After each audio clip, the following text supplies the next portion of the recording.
మరి నువ్వు తగ్గించుకుంటున్నావా నీ కుటుంబంలో? తొందరపడి భర్తే ఒక మాట అంటున్నాడు, లేకపోతే భార్యనే ఒక మాట అంటుంది, లేకపోతే పిల్లలే అంటున్నారు, తల్లే అంటుంది, లేకపోతే తండ్రే అంటున్నాడు, లేకపోతే నీ బంధుమిత్రులే అంటున్నారు, నిన్ను చీ అంటున్నారు, చా అంటున్నారు. మరి తగ్గించుకొని వారితో సమాధానంగా ఉంటున్నావా? ఇక్కడ యాకోబు తగ్గించుకున్నాడండి. ఎక్కడా తగ్గించుకోలే, ఇక్కడ ఒక్కసారి తగ్గించుకున్నాడు. అంతకుముందు ప్రార్థన అనుభవం లేనప్పుడు ఎక్కడా తగ్గించుకోలే, ఇక్కడే తగ్గించుకొని 7 మార్లు సాష్టాంగం పడుతున్నాడు. మరి నువ్వు తగ్గించుకుంటున్నావా? యాకోబు తగ్గించుకుంటున్నాడండి, తగ్గించుకున్నాడు. ఎవరైతే ప్రార్థన అనుభవంలోకి వెళతారో వారు నిశ్చయంగా తగ్గించుకుంటారు. ఎవరైతే దేవునితో పాటు నడుస్తూ ఉంటారో వారు నిశ్చయంగా తగ్గించుకుంటారండి. మరి నువ్వు దేవుడి పాటుతో నడుస్తున్నప్పుడు నువ్వు తగ్గించుకుంటున్నావా? నేను క్రైస్తవుడని చెప్పుకుంటున్నావు, క్రీస్తు బిడ్డనని చెప్పుకుంటున్నావు, యేసు ప్రభు నాకు ఎన్నో కార్యములు చేశాడని చెప్పుకుంటున్నావు, నువ్వు క్రీస్తు బిడ్డనని చెప్పుకుంటున్నావు. మరి చెప్పుకుంటున్నప్పుడు నువ్వు తగ్గించుకుంటున్నావా? తగ్గించుకొని జీవిస్తున్నావా? తగ్గించుకొని జీవించినట్లయితే నిశ్చయంగా నువ్వు ఆస్వాదించబడతావండి. యాకోబు ఆస్వాదించబడినట్లు నువ్వు కూడా ఆస్వాదించబడతావు. ఇంకో మాట చదువుకుందామా? తర్వాత 7వ వచనం చదువుకుందామా?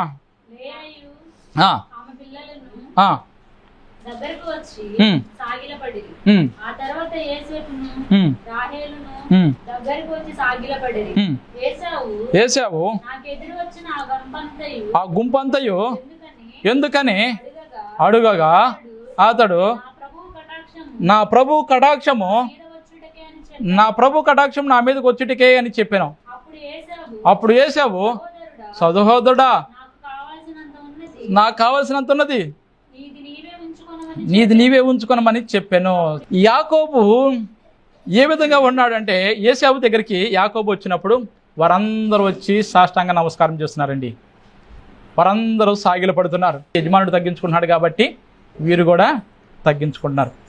మరి ఒక ప్రశ్న వేసుకుందామా? ఒక ఇంటి యజమానుడిగా లేకపోతే యజమానురాలాగా నువ్వు తగ్గించుకుంటున్నావా? తగ్గించుకుంటుంటే నీ బిడ్డలు కూడా తగ్గించుకుంటారండి. ఒక దైవజనుడు చెప్పాడు, ఏమని చెప్పాడంటే, నా ఇంటిలో ప్రభువు ఉన్నాడు, నా ఇంటిలో ప్రభువు ఉన్నాడు, ఆయన నన్ను చూస్తూ ఉన్నాడు అన్నాడండి. అది సహజమే కదా, ఆ సహజమైన మాటే కదా అని అనిపించింది. అయితే ఎందుకు ఆ మాట అంటున్నావు? ఇంట్లో ఉన్నప్పుడే చూస్తాడా, బయటకు వచ్చినప్పుడు చూడ్డా అన్నాడండి. ఏమో నాకైతే తెలియదు, కానీ ఇంట్లో ఉన్నప్పుడు మాటికి యేసు ప్రభు ఉన్నాడయ్యా అని చెప్పాడు. అదేం లెక్క, అదేం మా పద్ధతి అనగానే ఆ పాష గారు చెబుతున్నాడు, మా ఇంట్లో 2 మగపిల్లలు ఉన్నారయ్యా, చిన్నపిల్లలు. మేము ఏం చేస్తున్నామో ఏం మాట్లాడుకుంటున్నామో అన్నీ వింటారు, అన్ని పనులు చేసేవన్నీ చూస్తూ ఉంటారయ్యా. వారి ముందు మేము ఏదైనా పని చేయాలంటే భయపడతాము. మేము ఏదైనా గొడవ పడుతున్నాం అనుకోండి, వారు గొడవ పడతారు. మేము ఏదన్నా పనులు చేస్తున్నాం అనుకోండి, వారు అలా పనులు చేస్తారు. అవును, సత్యమే కదా. చిన్నపిల్లల ముందు ఒక విధంగా నడవండి, వారు కూడా అట్టగా నడుస్తారు. మనము కోపడినట్లు మాట్లాడండి, వారు కోపడినట్లు మాట్లాడతారు. మనం ఏం చేస్తున్నామో వాళ్ళు అదే చేస్తూ ఉంటారు. ఆ కుటుంబంలో 2 చంటి బిడ్డలు ఉండటం వల్ల ఏమంటున్నాడంటే, యేసు ప్రభు ఉన్నాడయ్యా అని అంటూ ఉన్నాడు. ఎందుకంటే యేసు ప్రభు ఎప్పుడు నిత్యం మనల్ని కనిపెడుతూనే ఉంటాడు కాబట్టి, ఈ 2 బిడ్డలు కూడా మమ్మల్ని కనిపెడుతూనే ఉంటారు కాబట్టి మేము ఇంటిలో ఉన్నప్పుడు జాగ్రత్తగా ఉంటామయ్యా, జాగ్రత్తగా మాట్లాడతామయ్యా. సత్యమే కదా. నీ ఇంటిలో నువ్వు గొడవపడేవాడు అయితే నీ బిడ్డ కూడా గొడవ పడతారు. అందుకనే నీ ఇంటిలో నువ్వు గొడవపడే వ్యక్తివి అయితే నిశ్చయంగా నీ బిడ్డలు కూడా నేను గొడవ పడతారు నీ మీద. లేకపోతే నువ్వు సమాధానంతో ఉన్నవాడు అనుకో, నీతో కూడా నీ బిడ్డలు సమాధానంగా ఉంటారు. అందుకని బైబిల్ గ్రంథం రాయబడి ఉందో మాట, చక్కటి మాట రాయబడి ఉంది, నరుడా ఏమిస్తావో అదే కోస్తావు, ఏ పంట విస్తావో ఆ పంటను కోస్తావు. ప్రేమ అనే పంటను విత్తావు అనుకోండి, ప్రేమ అనే పంటను కోస్తావు. శత్రుత్వం అనే పంటను విత్తావు అనుకోండి, శత్రుత్వాన్ని కోస్తావు. ఇక్కడ యాకోబు అన్న విషయంలో, ఏశావు విషయంలో ప్రేమ అనే పంటను విత్తుతున్నాడు. కుటుంబీకులందరూ ప్రేమ అనే యొక్క విత్తనాన్నే విత్తుతున్నారండి. అందుకనే నువ్వు ఏమి విత్తుతావో అదే కోస్తావు, ఏది విత్తావో అదే కోస్తావు. యాకోబు అక్కడ ప్రేమను విత్తుతున్నాడు కాబట్టి ప్రేమ అనే పంటనే కోస్తున్నాడు. ఇంకో మాట మాట్లాడుకుందాం. అక్కడ ఏం చేస్తున్నాడు, ఏశావు దగ్గర తీసుకొని వచ్చి సమస్తాన్ని ఇస్తున్నాడండి. యేసయ్య ఏమంటున్నాడు? నాకే ఉందయ్యా, నీదెందుకు, నాకు అవసరంలా. ఎవరన్నా 1,00,000 రూపాయలు ఇస్తానన్నారు అనుకోండి, మనం కాదంటామా? నేను 10 కోట్లు ఇస్తున్నాం అనుకోండి. తృప్తి లేని జీవితం అండి. డబ్బు విషయంలో తృప్తి కలిగిన జీవితం ఒకటి చెప్పగలరా? ఇది తృప్తినిచ్చిద్ది అనేది ఒక మాట చెప్పగలరా? దేవుని స్తోత్రం. చాలు అనే మాట ఎక్కడ అంటామంటే భోజనం దగ్గరే, డబ్బు దగ్గర కానీ లేకపోతే ఇంకా ఇచ్చే ఆస్తి విషయంలో కానీ ఏదైనా సరే మనం వద్దు అన్నట్టుగా అనం. మనకి పెట్టి పట్టపోయినా సరే లేకపోతే బిరువ పట్టకపోయినా సరే ఇంకా కావాలి, ఇంకా కావాలి, ఇంకా కావాలి, ఇంకా కావాలి అనుకుంటాం. అన్ని విషయంలో కావాలి కావాలి కావాలి అంటాము, కానీ తిండి విషయంలో బట్టికి చాలు అంటామండి. ఇక్కడ ఏశావు అంటున్నాడు, ఏమంటున్నాడంటే నాకుందయ్యా ఏశావు, నీది నాకెందుకు యాకోబు, నువ్వు తీసుకొని వెళ్ళు, ఇది నువ్వు తీసుకొని వెళ్ళు. ఇక్కడ ఈ విధంగా అర్థం చేసుకోవచ్చా? ప్రార్థనా పరులు ఆస్తి ఎవరును తీసుకొని లేరు. ప్రార్థనా పరుల యొక్క ఆస్తులు కానీ లేకపోతే ఇంకో వేరే వేరే యొక్క వాటి విషయంలో ఏ ఒక్క వ్యక్తి కూడా తీసుకొని లేరు. దేవుని ఆశీర్వాదం ఉంటే, దేవుని యొక్క కృప ఉంటే, ఇంకో మాట అంటున్నా, నువ్వు ప్రార్థన చేసే వ్యక్తివైతే నీ దగ్గర నుంచి ఏది తీసుకోలేరండి అన్యాయంగా.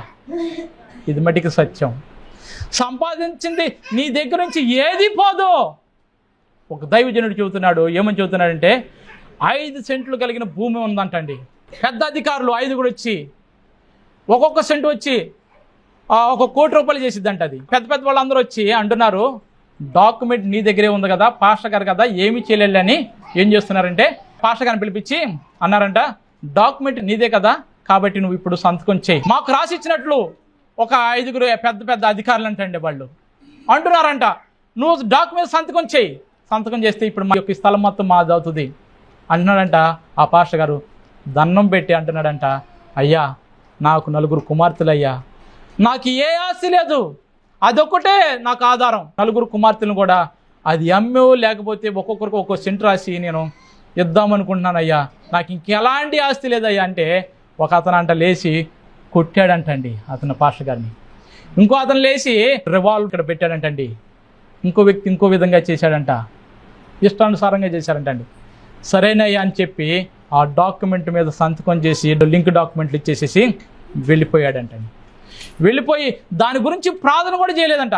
ఒకటే అనుకున్నాడంట, ప్రభువా నీ చిత్తమైతే, నీ ఇష్టమైతే ప్రభువా, ఈ ఆస్తి నువ్వు నాకు ఇచ్చావు కాబట్టి ప్రభువా నిశ్చయంగా నాది అవుతుంది ప్రభువా, నాది కాకపోతే నాది అవదు ప్రభువా, నువ్వు ఇస్తేనే నాది అవుతుంది ప్రభువా, నువ్వు ఇవ్వకపోతే ప్రభువా నాది కానే కాదు ప్రభువా అని అక్కడే ప్రార్థన చేసుకొని వెళ్ళిపోయాడంటండి. అదేవిధంగా 2 నెలలు అయిన తర్వాత వాళ్ళే ఫోన్ చేశారంట. ఫోన్ చేసి, అరే రా మా దగ్గరికి రా అంటే, అయ్యా మీకు డాక్యుమెంట్ ఇచ్చేసా కదయ్యా, ఆ సంతకం కూడా చేసి ఇచ్చేసా కదా, ఇంక నేను నా దగ్గర ఏముందయ్యా, నేనేం ఇవ్వగలనయ్యా అంటే, లేదు లేదు నువ్వు ఒకసారి మా దగ్గరికి రా అనగానే వెళ్ళాడంటండి. ఆ డాక్యుమెంట్లు ఆయన చేసిన సంతకం డాక్యుమెంట్లు 2 పెట్టి ఇంకో డాక్యుమెంట్ కూడా ఇచ్చారంటండి. ఇంకో డాక్యుమెంట్ కూడా ఆయన చేతిలో పెట్టారంట. ఏంటయ్యా ఈ డాక్యుమెంట్ అంటే, ఏం లేదురా నీ దగ్గర లాక్కున్నాం కదా మేము, నీ ఆస్తి నీకు ఇచ్చేసామని ఇంకో షూరిటీ సంతకం కోసం తీసుకుంటున్నాం రా, అంతేరా మా దగ్గర ఆ డాక్యుమెంట్ మీద సంతకం చేయి, ఆ డాక్యుమెంట్ మేము తీసుకుని వెళ్ళిపోతాం. ఎప్పుడన్నా నీకు కోపం వచ్చిందనుకో, నువ్వు ఆ క్రైస్తవత్వాన్ని విడిచిపెట్టేసావు అనుకో, సమాధానం ఉండకుండా ఉన్నావనుకో, మా మీద మళ్ళా నువ్వు కేసు పెడతావు కాబట్టి మేము అప్పుడు తిరిగి ఇచ్చేసాము అంటే చెప్పడానికి రుజువు కోసము ఈ డాక్యుమెంట్ మీద సంతకం చేయరా అని చెప్పి సంతకం చేసుకొని పంపించి వేశారంటండి. అలాగే ప్రభువు నీకు ఏదన్నా ఇచ్చినట్లయితే, ఏదన్నా ఆస్తిని కానీ లేకపోతే ఏదన్నా ఆ పెలుకుబడి కానీ ఏదైనా ఇచ్చినట్లయితే అది ఎన్నడకు నశించిపోదండి. నీ దగ్గర నుంచి ఎవ్వరును కూడా తీసుకువెళ్ళలేరు. ఇది మట్టికి సత్యము. ఎట్లాగైతే ఇవన్నీ తీసుకుని వెళ్ళలేరు? మనలో ప్రార్థనా జీవితం ఉన్నప్పుడే, మనలో ప్రార్థనా అనుభవం ఉన్నప్పుడే, మనం ప్రభువుతో నడిచినప్పుడే, ప్రభువుతో మనం మెలిగినప్పుడే, అప్పుడే మనం విజయాలు చూస్తామండి. నిశ్చయంగా యాకోబు ఆస్వాదించబడ్డాడు, మార్పు చెందాడు. మరి ప్రార్థనా అనుభవం కలిగి ఉంటావా నువ్వు? ప్రార్థనా జీవితం కలిగి ఉంటావా నువ్వు? ప్రార్థనా జీవితం కలిగి ఉంటే గొప్ప గొప్ప కార్యాలు నీ కుటుంబంలో జరుగుతాయి. అంతకుముందు కూడా తెలియజేశాం. రాత్రి ప్రార్థన చేశాడు ఎవరో, ఇంకో ఆయన కళ కోసం ప్రార్థన చేశాడు. కలబావ అని చెప్పడం కోసం దానియేలు. ఒకసారి చూద్దామా, 2వ అధ్యాయం 17వ వచనం. అప్పుడు దానియేలు తన ఇంటికి పోయి తన స్నేహితులైన అనన్యాకును మిషాయేలుకును అజర్యాకును సంగతి తెలియజేసి తానును తన స్నేహితులను బబులోనులో తక్కిన జ్ఞానులతో కూడా నశింపకుండానట్లు ఆ కళ యొక్క మర్మ విషయంలో పరలోకమందున్న దేవుని వలన కటాక్షము పొందు నిమిత్తమై ఆయన్ని వేడుకొనుడని వారిని హెచ్చరించను. అంతటి రాత్రి యందు దర్శనము చేత ఆ మర్మము బయలుపరచబడిన కనుక దానియేలు పరలోకమందున్న దేవుని స్తుతించెను. ఆ రాత్రి అంతా ప్రార్థన చేస్తున్నాడండి దానియేలు. ఎన్ని గంటలకు వెళ్ళాడో తెలియదు. ఆ రాత్రి దర్శనం చేత దానియేలుకి ఆ మర్మము తెలియచేయబడింది. ఎన్ని గంటలకు వెళ్ళాడో? 3 స్నేహితులను తీసుకొని వెళ్ళాడు. 3 స్నేహితులు ఎవరు? అనన్య, మిషాయేలు, అజర్యా. వీరెవరంటే షడ్రకు, మిషకు, అబేద్నెగోలేనండి.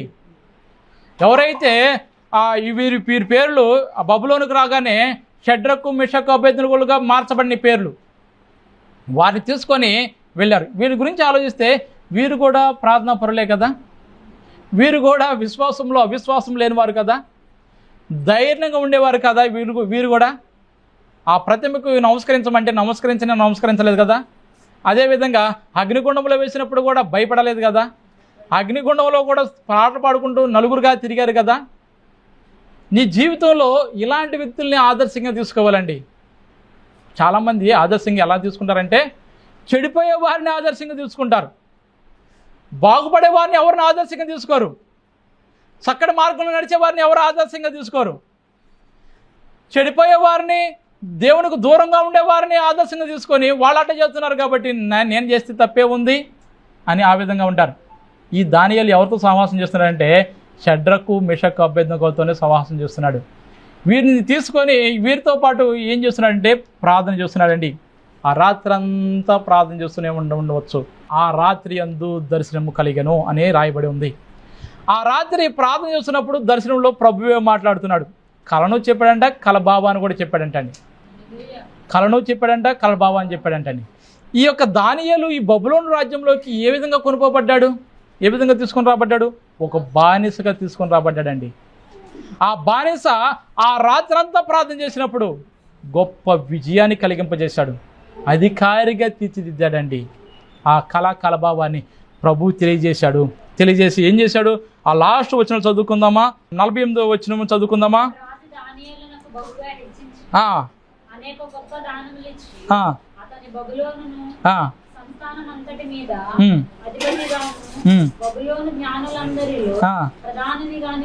ప్రధానునిగా నియమించను. చాలండి. ఒక్క రాత్రి ప్రార్థన ఎంత కార్యాలు చేస్తుందండి. కొంచెం సేపు చేసే ప్రార్థన ఎంతగా గొప్ప కార్యాలు చేస్తుందండి.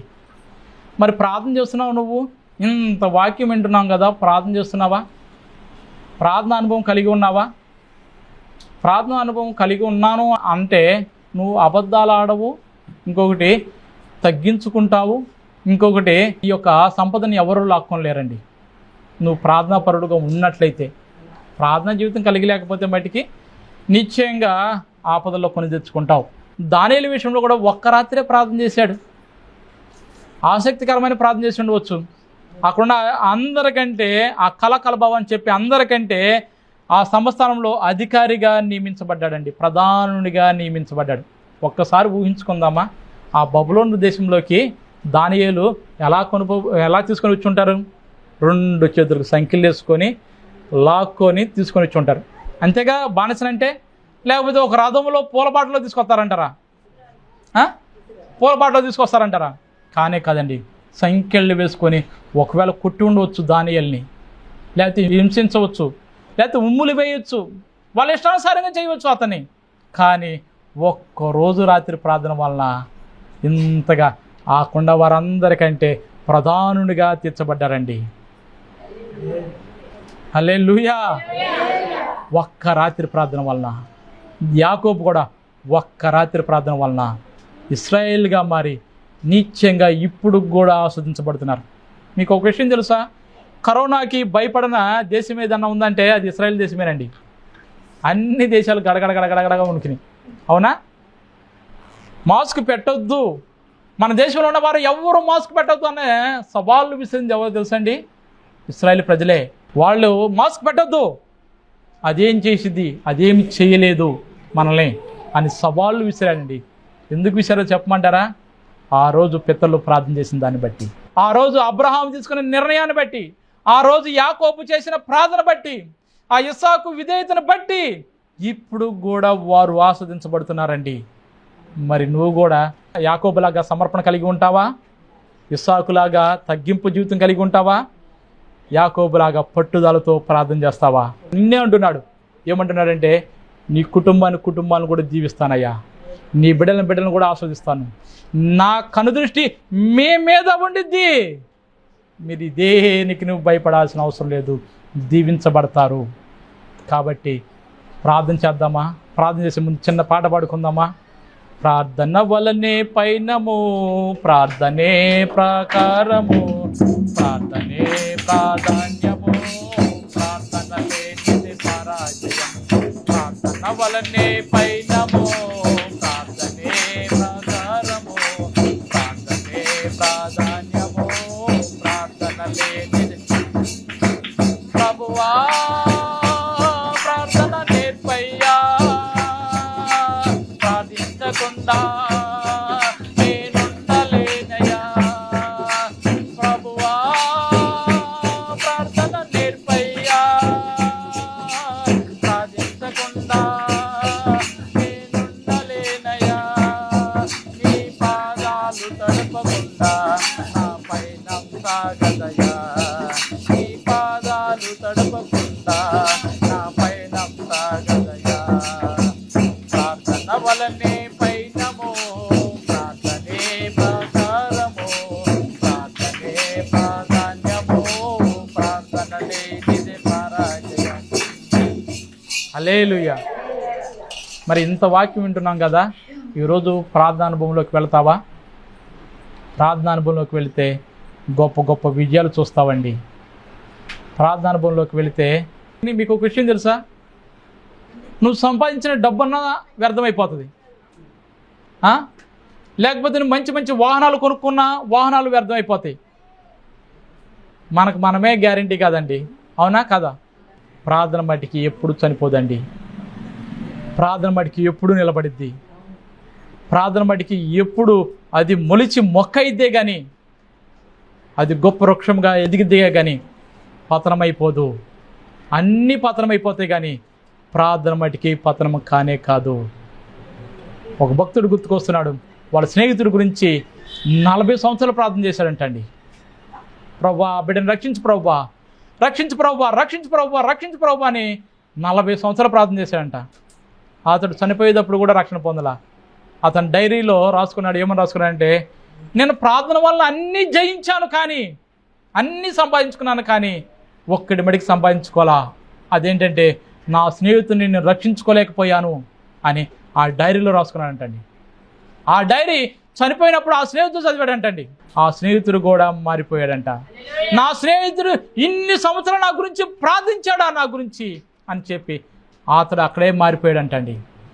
ఆ డైరీ కూడా ఆ చివరి క్షణంలో ఆ వ్యక్తి కూడా మారినట్లు ఆ డైరీలో రాసుకున్నాడు. ప్రార్థన ఎప్పుడు చనిపోదు. ఏదన్నా చనిపోతుందేమో కానీ ప్రార్థన బట్టి చనిపోదు. మరి ప్రార్థన జీవితం కలిగి ఉందాము. మనం ప్రభువుని అడుగుదామా?